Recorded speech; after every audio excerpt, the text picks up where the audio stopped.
Sola contra el destino de Bárbara Cartland, capítulo 5. Selina se estremeció cuando la voz de un criado anunció: Su Alteza, el príncipe Alexis Stoganov. Con un sentimiento de temor comprendió que estaba sola, que la princesa había salido a hacer una visita privada a la zarina. No puedo pedirte que vengas conmigo, Selina, le dijo, ya que su majestad imperial quiere verme a solas. Me quedaré en casa, contestó Selina. Pocas veces tengo tiempo para leer los fascinantes libros que llenan su biblioteca. Hay uno en particular que estoy ansiosa por terminar. Es la historia completa de San Petersburgo. Entonces, por supuesto, estaré de vuelta antes que lo termines. Esta noche tenemos una recepción en el Palacio Michailov y sé que la gran duquesa Helene está ansiosa por conocerte. Me parece una idea muy emocionante, contestó Selina. Cuando se marchó la princesa cogió el libro que ya había mencionado y del cual ya había leído casi la mitad. Sentada con toda la comodidad junto a la ventana del salón dorado, que era el que se usaba cuando estaban solas, pronto se olvidó de todo excepto de lo que estaba leyendo. Ahora se puso de pie pensando que de ningún modo deseaba estar a solas con el príncipe Alexis. Desde que Lord Charnock se lo había presentado en la embajada británica, la había perseguido con una determinación alarmante. No le agradaba en absoluto la expresión que leía en sus ojos, desconfiaba de la adulación que con tanta facilidad brotaba de sus labios, y cuando se veía obligada a bailar con él, notaba que la oprimía demasiado sin que pareciera preocuparle su resistencia. Ahora, al llegar a su lado, se llevó la mano de Selina a los labios, y su beso no fue en absoluto un gesto de cortesía, sino una caricia apasionada e insistente. Me temo, Alteza, dijo Selina, que estoy sola. Los criados deben haberle informado. Lo han hecho, contestó el príncipe. Ya que la princesa no está, podré hablar con usted como he deseado hacer desde que la conocí. Usted se da perfecta cuenta de que hacer eso es una imprudencia, contestó Selina con una voz que ella esperaba que sonase muy fría, pero que en realidad parecía joven e insegura. Cuando me conozca mejor, y mi firme intención es que lo haga, contestó el príncipe, sabrá que nunca hago lo que es prudente, sino lo que deseo hacer, lo cual a menudo es muy distinto. Entonces, si usted no se marcha, dijo Selina, tendré que hacerlo yo. No le miró al pronunciar esas palabras. Trató de hablar de una forma muy digna y tranquila, pero se dio cuenta de que el corazón, como un pajarillo asustado, le daba saltos en el pecho. Si hubiese seguido su primer impulso, habría salido de allí corriendo. Todo lo que había oído sobre el príncipe, lo que le había dicho él mismo mientras se bailaban, y cómo la había mirado, la asustaba de manera casi insoportable. Se dijo que estaba portándose como una tonta y que era imposible que le hiciera algún daño, mientras fuera huésped del príncipe y la princesa. Al mismo tiempo, desde su llegada a San Petersburgo, se había ido enterando de que todo el mundo parecía estar envuelto en idilios y algún tipo, y estaba segura de que las atenciones del príncipe para con ella no habían pasado inadvertidas. ¿De veras cree usted que yo permitiría que se marchara? El príncipe había lanzado aquella pregunta con un tono frívolo, pero una nota de su voz reveló a Selina que si trataba de irse, él se lo impediría, y eso querría decir que habría un contacto físico entre ambos. Temiendo eso, titubeó un momento y luego añadió: Si realmente usted tiene algo que decirme, entonces lo escucharé. Pero por favor, Alteza, sea lo más breve posible. Si la princesa vuelve y lo encuentra aquí, lo considerará muy extraño de que esté yo aquí sola con usted. Le aseguro que no pensará nada semejante, replicó el príncipe. Está muy bien versada en cuestiones de amor. Y, mi hermosa rosa inglesa, eso es yo que yo quiero discutir con usted. Selina se puso muy rígida. Eso es algo que no quiero escuchar. ¿Por qué no? El amor interesa a toda mujer y nunca he estado en toda mi vida tan convencido como ahora de que yo soy la persona adecuada para enseñarle a usted todo lo que hay que saber sobre esa sensación emocionante, excitante y tentadora que es capaz de experimentar el cuerpo humano. Había ahora una nota profunda en su voz, y cuando Selina se sentó en el sofá, él se instaló a su lado, y para consternación suya, muy cerca de ella. Logró moverse un poco hacia atrás, pero ya estaba recostada contra el brazo del sofá, y no era posible retirarse más. Te amo, Selina, declaró el príncipe. Te amo de tal manera que siento que me es imposible, desde que te vi, sobrevivir las horas que pasan hasta que vuelvo a verte. ¿Qué has hecho para que me sienta así? Selina miró hacia otro lado y se percató de que su voz temblaba al contestar. Por favor, Alteza, usted no debe decirme tales cosas. ¿Por qué no? Y tú tienes que escucharme. Te deseo, Selina, y sé que puedo hacerte muy feliz. Suspiró antes de continuar. Si pudiera pedirte que te casaras conmigo, lo haría sin vacilación. Pero supongo que ya sabes que estoy casado y que mi matrimonio es muy desgraciado. Selina volvió a ponerse rígida y preguntó con una voz que sonaba demasiado tensa. ¿Es usted casado? Sí, por supuesto, contestó el príncipe. En Rusia nuestros matrimonios se conciertan cuando somos muy jóvenes, y a mi esposa la escogieron mis padres. Pero usted tiene una esposa. Sí, pero ella no tiene nada que ver con nosotros. Claro que sí, replicó Selina, y creo que es muy descortés, muy erróneo de parte de Su Alteza hablarme como lo ha hecho, cuando usted es un hombre casado, y su lealtad debe honrar a la mujer que lleva su nombre. El príncipe solamente se encogió de hombros. Ella ya no cuenta para mí, y además vivimos en lugares muy distintos del país. Te estoy ofreciendo mi corazón, Selina. Sin duda eso significa más y debe unirnos más que un anillo de bodas, ¿no crees? Selina se puso de pie. No deseo escuchar a Su Alteza hablando de ese modo, exclamó. Me siento escandalizada de oírle hablar de su matrimonio como si no tuviera ninguna importancia. No es un cumplido para mí que me ofrezca usted su amor. En mi opinión, es un insulto. Pensó que eso haría que el príncipe se sintiera avergonzado, pero en cambio, él cogió su mano entre las suyas para que no pudiera escapar y se quedó sentado mirándola con una sonrisa lujuriosa en los labios. Te adoro, exclamó. ¿Cómo podría otra mujer ser más fascinante, más hermosa que tú, aun cuando me estás reprendiendo? Le besó la mano, sintió sus labios candentes y exigentes sobre su piel, y aunque trató de zafarse, no lo logró. Mi dulce, mi adorable, mi pequeña rosa inglesa, le dijo. Te enseñaré que nada es más importante como el amor, y el amor lo conquista todo. Selina trató de retirar su mano. Por favor, suplico a Su Alteza que me suelte, protestó ella. Ya le he dicho lo que pienso y debo pedirle que como caballero respete mis sentimientos. El príncipe se echó a reír.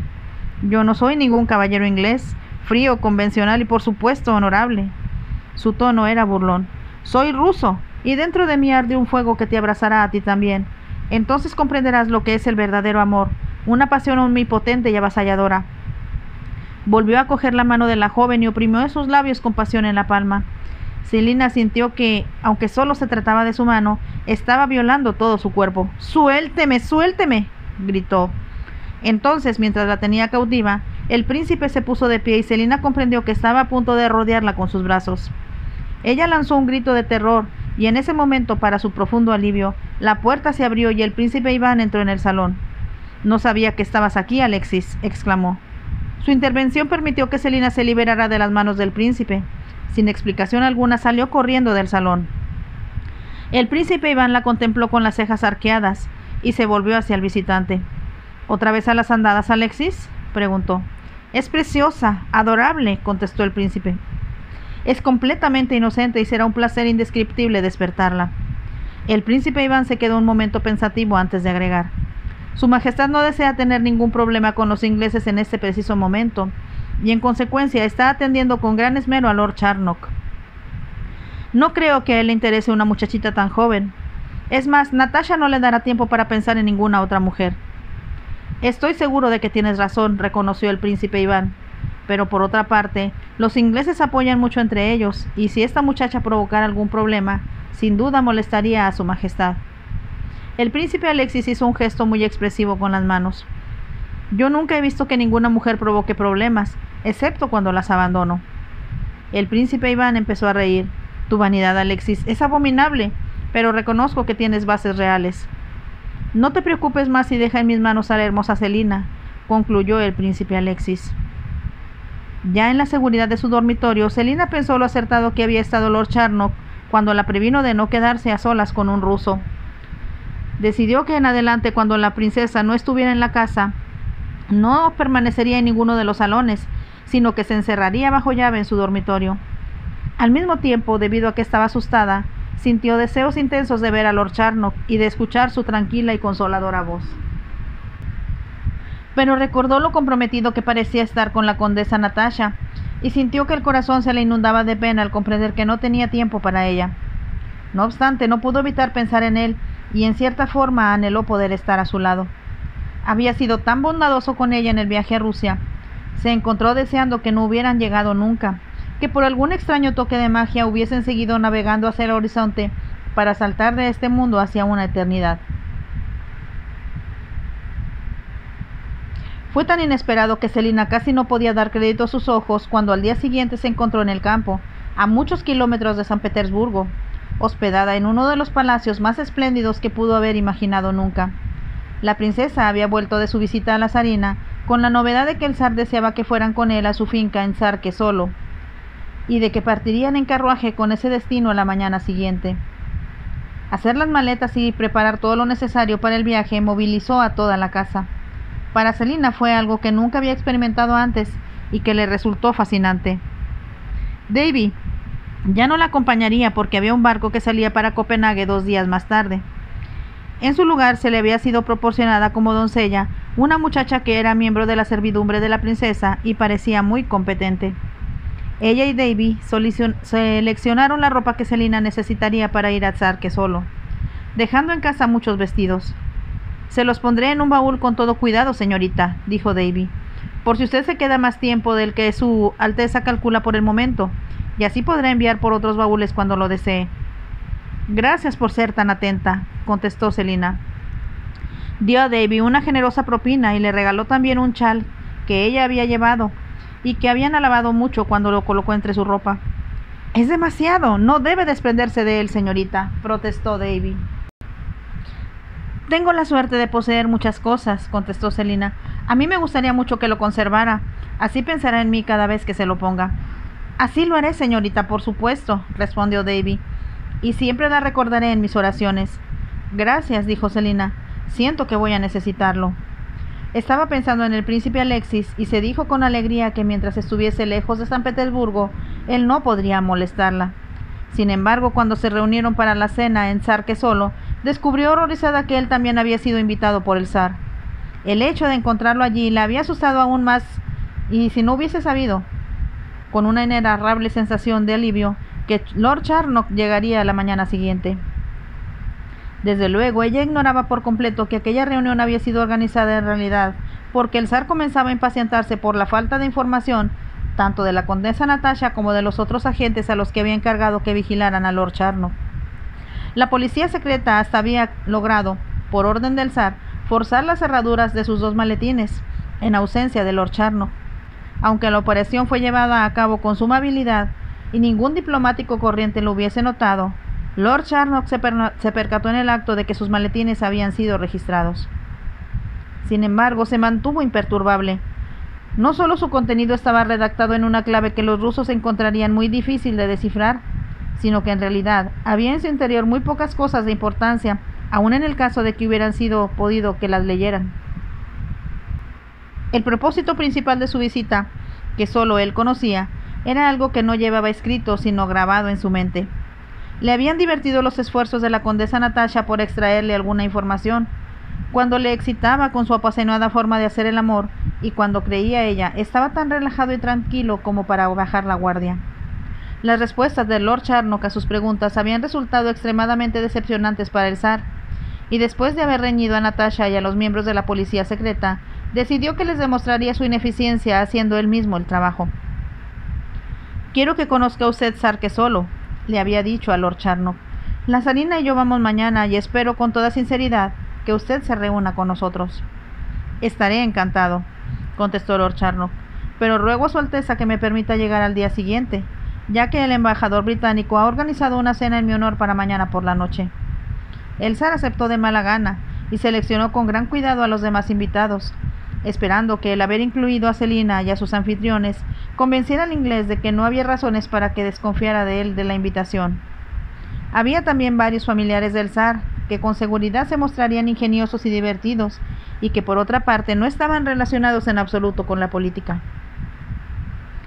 «Yo sé cómo manejar estas cosas», había dicho el zar al jefe de la policía secreta. «Sus hombres son demasiado convencionales para enfrentarse con alguien tan astuto como Lord Charnock». «Estoy seguro de que su majestad imperial tendrá éxito en la tarea», había contestado el conde Beckendorf, pensando mientras hablaba que era del todo improbable. Sarke Solo estaba a solo 2 horas de viaje de San Petersburgo, y para Selina fue muy interesante poder contemplar la campiña mientras viajaba en una carroza tirada por 4 caballos a una velocidad casi increíble. Los rusos que distinguió a lo largo del camino eran hombres altos y de aspecto un poco rústico, pero sus altas botas, sus chalecos de piel de oveja, sus largas barbas y su cabellera alborotada estaban cubiertos por una gruesa capa de mugre. Había pocas mujeres, pero las que vio eran feas y de rostro y de figura. El palacio era enorme. La princesa le había dicho que iba a ser una reunión íntima, pero aún antes de que Lord Charnock llegara, Selina observó que había más de 30 invitados. La cena se sirvió en una sala inmensa con una mesa en forma de herradura y tuvo lugar a las 5 de la tarde. Los criados, con turbante blanco y uniforme rojo y oro, tenían un aspecto muy oriental. Para sorpresa de Selina, su doncella, que, aunque era rusa, hablaba un francés comprensible, le dijo que había 400 cocineros en el palacio. 40 de ellos viajaban con la familia imperial a todas partes. Cada vez que la familia imperial salía de San Petersburgo, se necesitaban 400 carruajes para transportarla. Era la primera vez que Selina veía a los hijos del zar. Después de la cena, 2 de los más pequeños, ambos ya con el título de gran duque, entraron en el comedor vestidos con el traje típico ruso. Parecían muy contentos y cuando el zar los hizo reír, se revolcaron en el suelo. Con ellos estaba su vieja niñera escocesa y una institutriz francesa. Cuando los niños se retiraron, en compañía de sus encargadas, Selina recordó que, de no haber sido por el consejo de Lord Charnock, ella estaría en el lugar de aquellas mujeres. Cuando terminaron de comer, la zarina despidió a sus invitados pidiéndoles que volvieran a las 8 para asistir a una recepción. Selina se cambió de vestido una vez más. En esta ocasión se puso un elegante traje de baile. Las damas del grupo iban tan espléndidamente vestidas que parecían estar asistiendo a un baile de gala. La zarina, que era alta y esbelta, lucía un vestido blanco con un collar de enormes zafiros azules, y hasta su segunda hija, que solo tenía 14 años, llevaba un collar de perlas perfectas y brazaletes de brillantes y rubíes. Aunque el zar hablara como si llevara una vida muy humilde, era imposible imaginar que ningún otro lugar pudiera demostrar de forma más elocuente que en aquel el inmenso poder, la riqueza y el derroche de la corte imperial. Después de una conversación general que duró 2 horas, Selina vio que el príncipe Alexis, a quien no había dirigido la palabra desde su llegada, se dirigía hacia donde ella estaba. A toda prisa buscó a su alrededor a la princesa, la vio conversando con una mujer de cierta edad y se acercó. ¿Deseabas algo?, le preguntó la princesa. Me gustaría saber, Alteza, si podría retirarme a descansar, dijo Selina. Tengo un ligero dolor de cabeza, y aunque ha sido un día muy emocionante, también ha sido un poco agitado y me siento fatigada. Creo que lo que en realidad sucede, contestó la princesa con una sonrisa, es que los 2 bailes de San Petersburgo te han agotado. Como sin duda mañana por la noche habrá otro, creo que puedes retirarte ahora. Yo te disculparé ante su majestad la zarina, si ella nota tu ausencia. Gracias, respondió Selina. Se precipitó hacia la puerta y solo cuando llegaba, volvió la cabeza. Distinguió la expresión de furia pintada en el rostro del príncipe y comprendió que había sido muy prudente al escapar de él. Al día siguiente supo que al zar le gustaba mucho que todo fuera informal cuando estaban en el campo, lo que significaba que una vez que él decidía lo que iba a hacer, era habitual que los invitados estuviesen libres de disponer de su tiempo a su antojo. Lord Charnock llegó temprano, y el zar se lo llevó al jardín para que admirara algunas de las mejoras que había hecho, entre ellas una nueva fuente rodeada de dioses y diosas, con incrustaciones de oro, que había sido erigida frente al palacio. Como estaba convencida de que el príncipe Alexis buscaría cualquier oportunidad para encontrarse a solas con ella, Selina no se separó ni un momento de la princesa, y pensó que había logrado su propósito hasta que él de pronto se acercó y rogó a la princesa Olga. ¿Me permites mostrar a nuestra nueva visitante inglesa la pajarera? Estoy seguro de que encontrará muy interesantes a los pájaros que ha coleccionado su majestad imperial la zarina. Por supuesto, Alexis, contestó la princesa. Y si estás pensando en invitarme también a mí, permíteme recordarte que ya los he visto demasiadas veces. Sus ojos brillaron con expresión traviesa al decir eso, y el príncipe contestó con una sonrisa. Siento mucho que no nos acompañes, pero sería una pena que la señorita Tiverton se perdiera esta demostración de la habilidad artística de nuestra anfitriona. Por supuesto, contestó la princesa, y se volvió para hablar con otra persona. Selina hubiese querido negarse a acompañarle, pero mientras estaba pensando en la excusa que podía dar, El príncipe colocó la mano debajo de su codo y la llevó por los corredores de mármol que conducían al otro extremo del palacio. Fue una larga caminata, y como se cruzaron con un número considerable de criados, Selina no sentía, a pesar de sus temores, que estuviera realmente a solas con el príncipe. Por fin llegaron al invernadero que había sido construido a un lado del palacio. En el fondo se hallaba la pajarera. La primera parte del edificio estaba convertida en un jardín interior que, según había oído Selina, era una de las partes más bellas del palacio. Era en él donde las damas paseaban y hacían ejercicio en invierno, cuando era prácticamente imposible salir al exterior. Nunca se había imaginado nada tan bonito como los naranjos en flor que llenaban el lugar, las enredaderas que cubrían las paredes y todo tipo imaginable de flores, desde las orquídeas hasta las violetas, cultivadas en un clima artificial, inventado por los rusos por estricta necesidad. El colorido de las flores, así como su fragancia, que embalsamaba el ambiente, hizo que Selina uniera las manos en expresión de deleite. «¡Oh, qué precioso lugar! Increíblemente hermoso», exclamó. «Como tú», contestó el príncipe. Inmediatamente ella se puso en guardia y miró a su alrededor para descubrir con espanto que estaban solos y que no había ningún criado a la vista. «¿Dónde están los pájaros?», preguntó con nerviosismo. El príncipe señaló hacia el fondo, donde a lo lejos entre las columnas se distinguía la pajarera. «Te los mostraré dentro de un momento. No hay prisa». «Quiero verlos», protestó ella. «Y yo quiero que me escuches». «No hay nada que Su Alteza pueda decir y que yo quiera escuchar». «Te haré cambiar de opinión». Se acercó un poco más al pronunciar esa frase. «Tengo que hablar contigo a solas, Selina, en un lugar donde nadie nos interrumpa». «Estoy segura de que es imposible», replicó ella con toda rapidez. «Insisto en que oigas lo que tengo que decirte». Se preguntó cómo podría convencerle de que no deseaba por nada del mundo estar a solas con él, pero mientras buscaba las palabras adecuadas, él prosiguió. «Mi dormitorio está muy cerca del tuyo.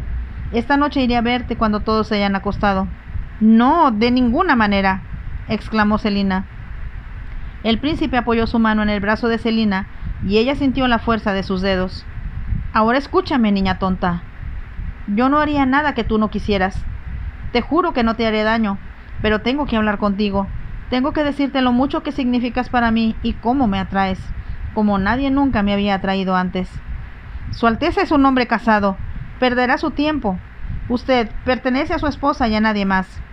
El príncipe sonrió y ella comprendió que su resistencia lo estaba divirtiendo. Lo que era más, el simple hecho de que se opusiera a sus deseos la hacía más incitante a sus ojos. Selina era muy ingenua. Al mismo tiempo notaba claramente que él la deseaba con tal intensidad que la espantaba. Casi podía sentir sus brazos tendidos hacia ella, arrastrándola hacia él, deseando que ella se doblegara a su voluntad de una forma casi hipnótica. «Cerraré mi puerta con llave, Alteza», exclamó ella, «y si usted intenta abrirla, pediré auxilio, a gritos, y eso sin duda provocará un escándalo».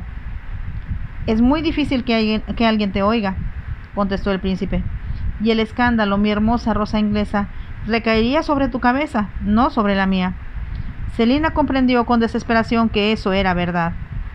Lo que sabía ya de los rusos la hizo comprender que a nadie le sorprendería que el príncipe fuera apasionado, ardiente y aventurero.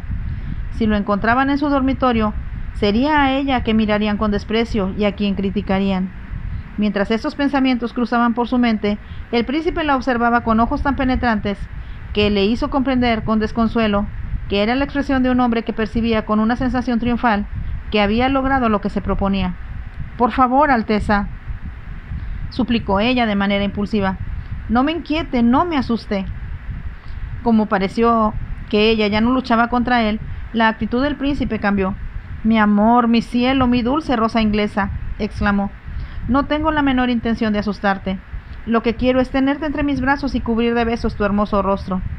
Quiero que tu corazón lata junto al mío y que ambos descubramos juntos que el amor es lo único que importa y que el resto del mundo no existe». Se acercó aún más a Selina mientras hablaba, y ella sintió que sus ojos se clavaban en los suyos, como si en verdad estuviera atrayéndola hacia él por medio del hipnotismo. De modo que pese a sus esfuerzos por escapar, le resultaba imposible hacerlo. Entonces, con un grito que pareció retumbar por todo el invernadero, ella rompió el encanto, volviendo con brusquedad la cabeza, y antes que él pudiera retenerla, echó a correr a toda velocidad, la velocidad máxima que sus pies le permitían. Ya casi había llegado al salón donde había dejado a la princesa cuando se abrió una puerta frente a ella y surgió un hombre. Iba corriendo tan rápidamente que le resultó difícil evitar el encontronazo. Pero cuando logró detenerse justo a tiempo, vio que era Lord Charnock. Él la miraba con curiosidad. Al verla de pie frente a él, jadeante a causa de la carrera, con las mejillas encendidas y el cabello en desorden, le preguntó con cierta frialdad: «¿Qué está haciendo? ¿A dónde va corriendo así?» «Es el príncipe», explicó ella con voz ahogada. «Le tengo un miedo, Serval». Lord Charnock miró hacia el pasillo.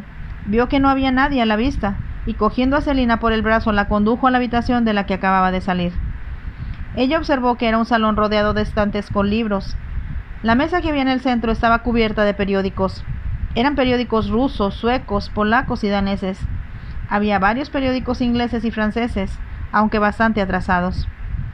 Selina no se preguntó por el momento qué hacía Lord Charnock en aquella habitación.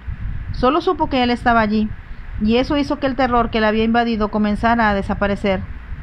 «¿Qué le hizo el príncipe para alterarla tanto?», preguntó Lord Charnock, y Selina tuvo la impresión de que estaba algo enfadado. «No me deja en paz», contestó ella.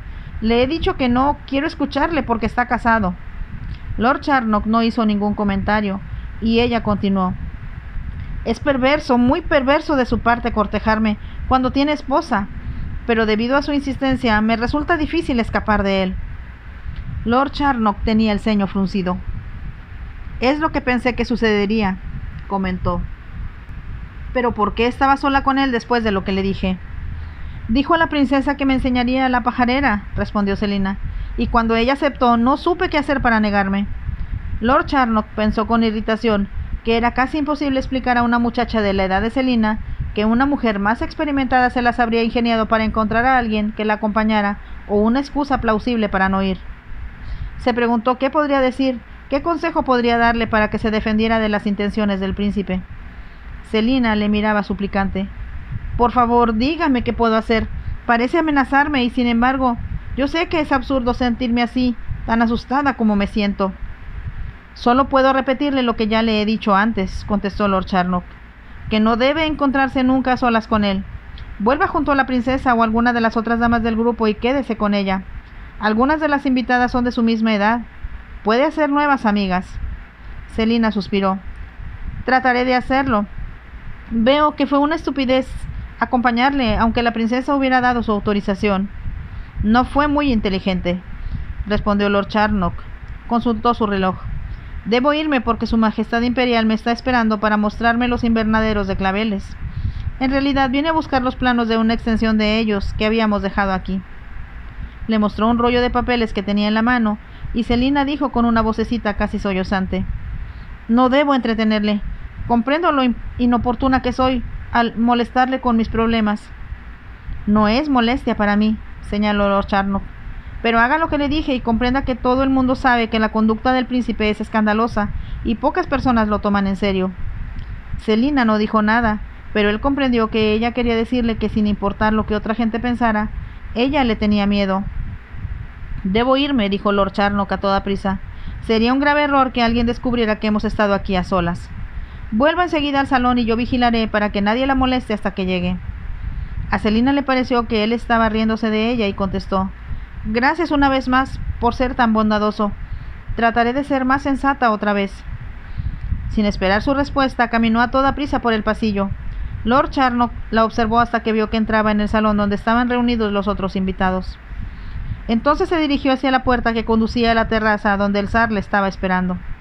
Su Majestad Imperial no estaba en realidad interesado en los claveles ni en los planos que Lord Charnock llevaba en sus manos. Se estaba concentrando en un problema diferente y trataba de descubrir cuál era a ciencia cierta la actitud de los ingleses ante la intervención rusa en Turquía y Persia, y si Lord Palmerston sospechaba los otros movimientos que tal vez emprendiera en Oriente. Lord Charnock era muy consciente de esto, y mientras caminaba hacia el zar, decidió de pronto que, por lo que a él se refería, era una pérdida de tiempo permanecer mucho tiempo más en Rusia. Estaba seguro de que por más que lo intentara, no encontraría respuesta a las preguntas que le habían planteado Lord Palmerston. Por otra parte, el conde de Durham era un hombre muy capaz de resolver cualquier problema que pudiera presentarse y que requiriera ser tratado a través de los canales diplomáticos normales. Lord Charnock había comprendido desde hacía tiempo que el problema con los rusos era que pensaban una cosa y hacían otra. Uno necesitaba ser clarividente para poder adivinar de antemano cuáles serían sus acciones. Aun si me quedara aquí los próximos 20 años, se dijo, no avanzaría más en mis investigaciones. Al mismo tiempo sabía que algún comentario casual podía revelar toda una cadena de circunstancias, que sería precisamente lo que a Lord Palmerston le interesaba saber. Es demasiado difícil, pensó, y en realidad tengo otras cosas mejores que hacer en la vida que atender a monarcas, por poderosos que sean. Había decidido desde el momento en que llegó a Rusia que el zar le era antipático, y había muchas personas dispuestas a revelarle las características más alarmantes de la personalidad de su majestad. Estas incluían la tendencia a considerar que la gente estaba loca, si no estaban de acuerdo con él, y disponía de una fuerza particular, conocida como la tercera sección de la policía secreta, bajo el mando de su amigo el conde Beckendorf, cuya única función era actuar como médico moral de la nación. Lo que enfurecía a Lord Charnock más que nada eran la pobreza, las enfermedades y las privaciones que imperaban en el pueblo, entre la gente corriente. Miles de invitados comían opíparamente en el Palacio de Invierno. Había millones de mujeres y niños muriendo de hambre en todo el país. Y el zar proseguía derrochando el dinero a manos llenas, diseñando uniformes cada vez más refinados y más costosos para sus tropas. Todo esto es una farsa, se dijo Lord Charnock.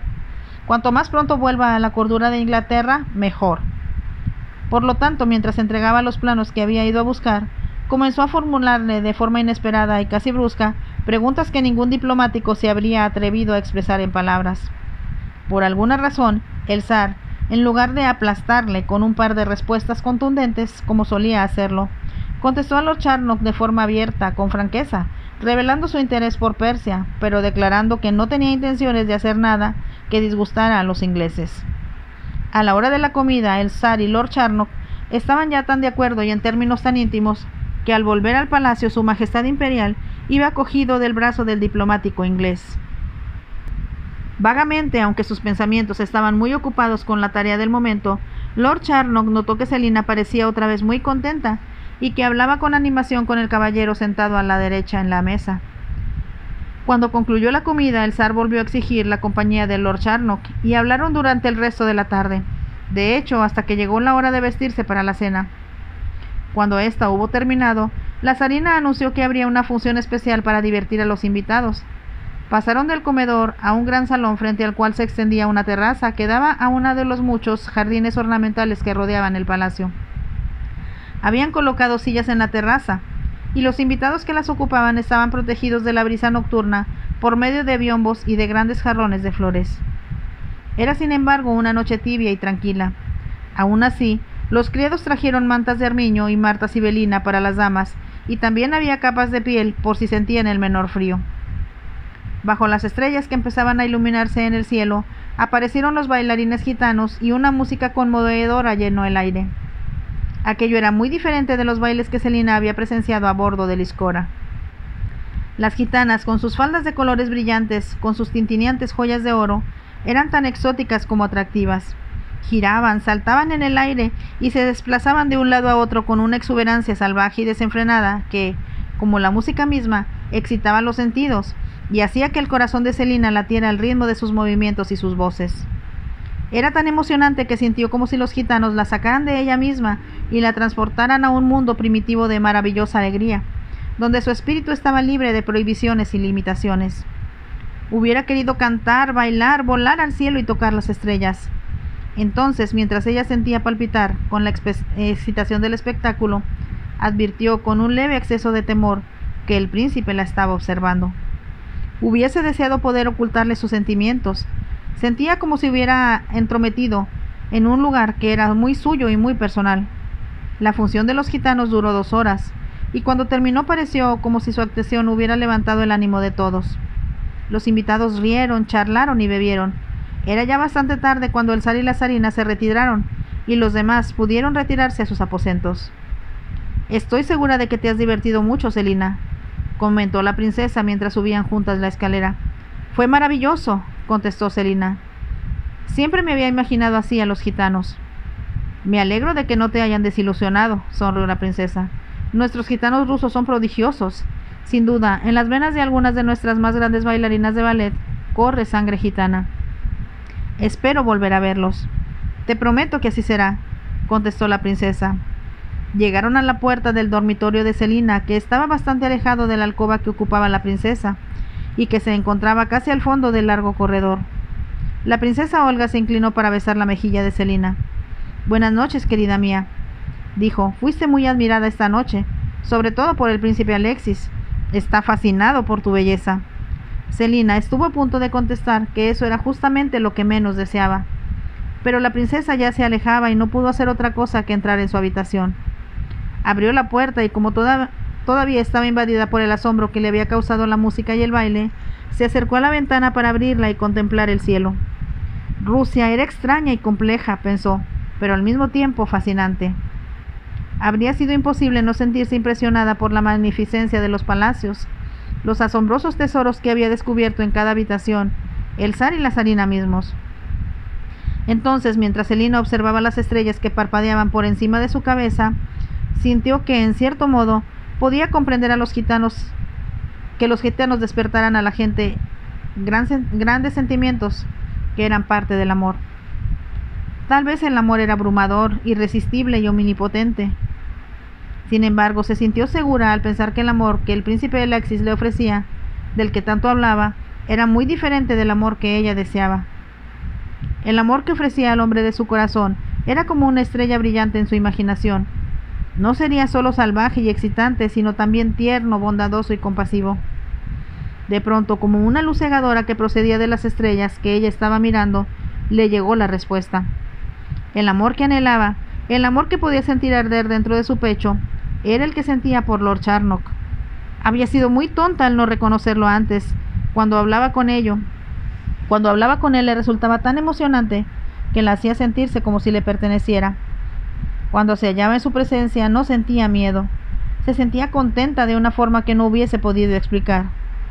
Su amor por él pareció descender sobre su cabeza ahora, y la envolvió con una alegría y un éxtasis que la hizo sentir deseos de aferrarse a él y no soltarlo nunca. «Le amo», dijo por fin en voz alta, y percibió la sorpresa que había en su propia voz. Permaneció largo rato con la mirada perdida en el cielo. Luego se dijo que debía desvestirse y acostarse. En ese momento, como si una visión de la serpiente entrando al jardín de Edén le recorriera, recordó al príncipe Alexis. A toda prisa, porque de pronto se sintió aterrorizada, se dirigió hacia la puerta. Se encerraría bajo llave y sin importar lo que intentara, no podría llegar hasta ella.